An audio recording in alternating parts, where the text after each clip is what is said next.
Achala hen ka bro luak hiya. Luak ka ro. Sakal po kap lắm này. Ai alu. Luak kap ở đó là cho nó sống Apoy rồi. ka. Chep ring.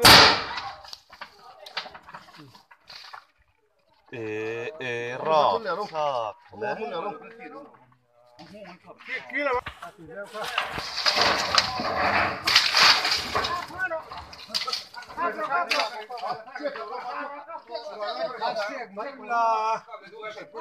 Ha, che nei tu mi.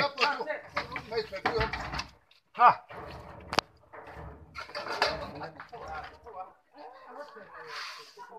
Ha, jang ban ba. Jo la jo sa.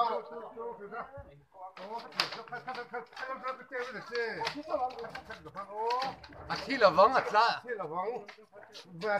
Khi họ ngọt không?